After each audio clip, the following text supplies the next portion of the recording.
is the Chief for everyone, and you can get it via loot boxes. So there is that. And with that, welcome to my review of the Chieftain Prototype, the latest tier 9 premium tank in World of Tanks. And with that, let's just jump into the gun. The Chieftain Prototype is wielding a 120mm APCR slinger. This gun is alright. It's not extraordinary. Like, the gun handling is actually pretty poop, especially on the move. On the move, only it gets bested to be the worst by the WZ-114.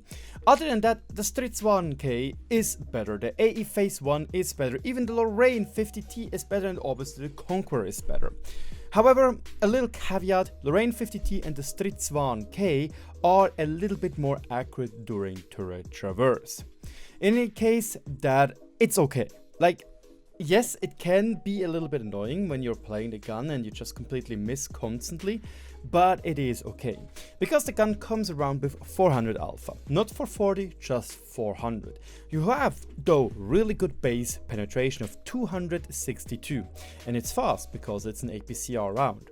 You also have a premium round with 310mm of penetration, which is also APCR, and 515 alpha on its Hesh 120mm penetration round.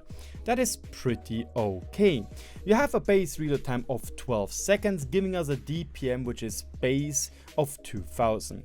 That is better than what the Stritz 1, the Lorraine and the WZ have to offer, but obviously it still is worse than what the AE Phase 1 and the Conqueror have. I do want to point out, especially when you compare the Chieftain Prototype to the AE Phase 1, it just loses out in most aspects. The only one which it doesn't really lose out is obviously credit income, because the AE Phase 1 is a reward vehicle while the Chieftain Prototype is a premium. The accuracy of the Chieftain is pretty alright, 0.37 base, you can get it decently better, and the aim time of 2.7 seconds is quite long, especially when you again take into account the aforementioned trash gun handling on the move. But well, trash is a little bit too harsh. It's not good, but it's not, oh my god, I'm actually losing hair bad, you know. It is pretty decent. To that, you also have 10 degrees of gun depression, which is totally a-okay, and you can work with that. Overall, the gun is workable.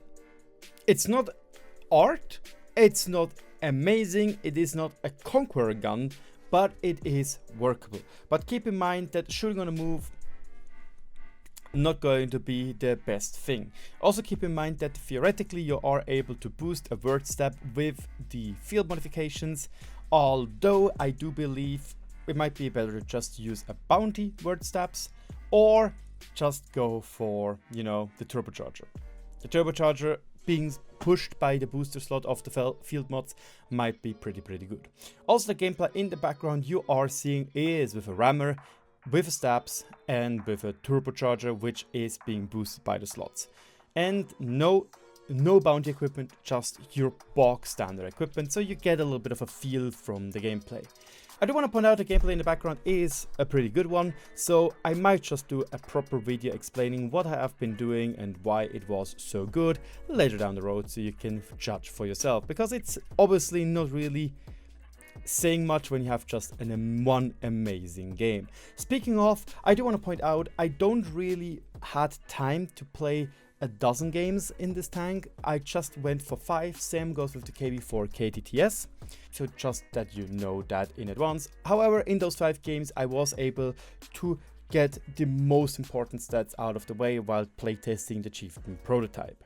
Moving on swiftly, we are going to the not too bad mobility. It was actually recently buffed with the introduction of the update, with the micro patch for the Waffenträger event, because otherwise the Chieftain Prototype would have been pretty... yeah. It has now 40 kph top speed, 8. The mobility now, moving swiftly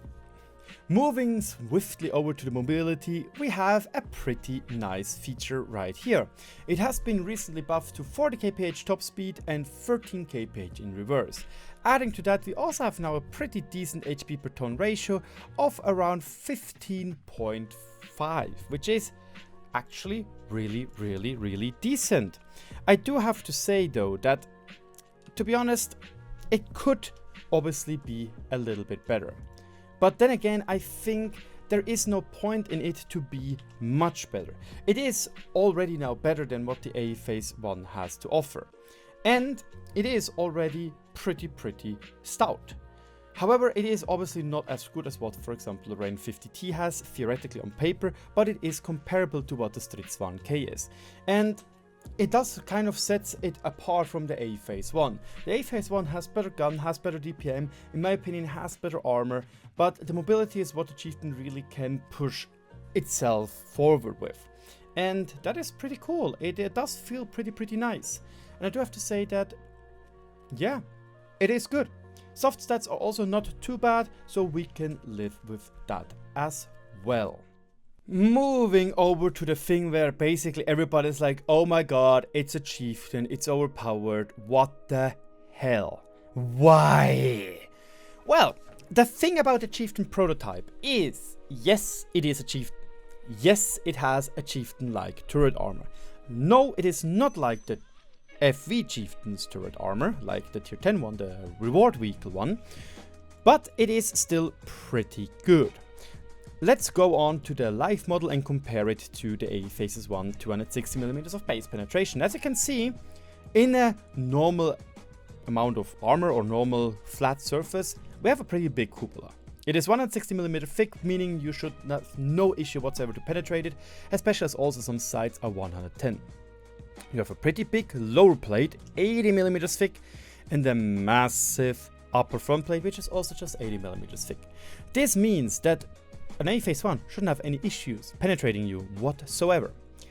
If we go into a hold down, however, we still have a pretty big part of the cupola showcasing itself. And yes, the hole is still very big, especially the lower plate. Obviously the upper plate will not be able to be penetrated. You can theoretically also penetrate over here, which is basically the Semovente or Italian TD weak spot, but yes. Moving over, I would like to now showcase to you how it looks like with heat rounds. Yeah, the hull goes from almost always penetrable to, yes, we are going to always penetrate you, and even parts of the turret get penetrated. If we go into the hull down now, you can see that we now also have a new weak spot underneath the gun, where it is very easy to penetrate. So when it comes to your normal standard penetrating rounds of another tier 9 heavy tank, you will notice that the armor is only really good if you go into a hull down position. Now we can also try to side scrape, as you can see right here. It is only 60 to 60mm of side armor, so you have to basically be in the, how should I say, out of bounds territory. And as you can see, this is a pretty big weak spot, and this is still AP rounds. If we go now to heat, you see where you're going with that, right? It's actually not bad. I do believe a strong turret is okay when it's offset by a weak spot, which we have. It is a pretty big one, which you can also hide if you decide to have a wall between here and only show the right hand side of your tank when we look from the front. And you have a very weak hull. It's not like the Minotauro where you have an insane hull armor as well, and even pretty decent lower plate armor, because now I want to showcase you what is going to happen if you take, for example, one of the latest TDs, the Semovente CC56. This thing has based 175mm penetration 212 for premium rounds. You are going to show or see the Chieftain Prototype in this vehicle fairly frequently. And with standard rounds, now the upper front plate starts to become an issue. But that's fine, it's a tier 7 tank destroyer, aka tier 7 heavy tank, because that's what the Semovente is. Many tier 7 tanks have 175mm of penetration. The cupola got a little bit smaller, but it's still very easy to penetrate. The hull, lower plate, massively easy to penetrate. With premium rounds, the upper plate becomes a little bit easier to penetrate. That's it. It's not really changing much. It might change a little bit in the side scraping department, where this becomes less of a weak spot, especially with premium rounds. It's still not as big as with the A phase 1, but the armor wise is actually really decent. I believe that the armor on the Chieftain Prototype is totally a-okay and totally fair compared to something else or some other vehicles. Contra carro. Also to that, you have 1800 hit points, which is totally a-okay. It has 390 meters of fuel range, which is totally a-okay. And yes, as already mentioned, it is a premium, so it makes pretty decent stonks. Let's wrap the Chieftain Prototype up. I do believe it is a totally a-okay premium. I do believe it might even be the best tier 9 premium tank in the game, because yes, there is not that much competition, but the competition we do have is bad. It does feel nice to play. The mobility is good, the DPM is totally okay, the gun handling is a little bit off, and the armor is alrightish. You have to go into a hold down, but luckily on most maps there are enough hold downs. And then again, you still have a pretty massive cupola, which can be hit very easily. And it is a cupola, in my opinion, which is easier to penetrate than what the AE phase 1 has to offer. So, is it overpowered? God no, it isn't. It doesn't have the armor, it doesn't have the DPM, it doesn't have the gun handling to become a very potent or overpowered tier 9 tank, like for example the Concept 1B would be. However, I do believe it's a good vehicle. It's actually a well-rounded and decently balanced vehicle, which also makes it a little bit sad that you, as bare minimum, have to yeet in 100 boxes to get this vehicle, 100 loot boxes to get this vehicle. If, and this is again, if you already have the 10 other vehicles which are in the pool, which means you have to be a whale. And that's kind of sad. It is a pretty nice vehicle, it is a pretty fair vehicle in my opinion. Might even be on a spectrum of from 1 to 10, a solid 6.5, maybe even a 7. But it is not overpowered and it is fun to play in my opinion. And this makes it sad that again, you can't really get it easily. You have to start cashing in hard because of said loot boxes. Especially, as already mentioned, you don't have the other stuff. In any case, thank you so much for watching. Let me know in the comment section below what you think about the tank and what you thought about this review. And with that, cheers.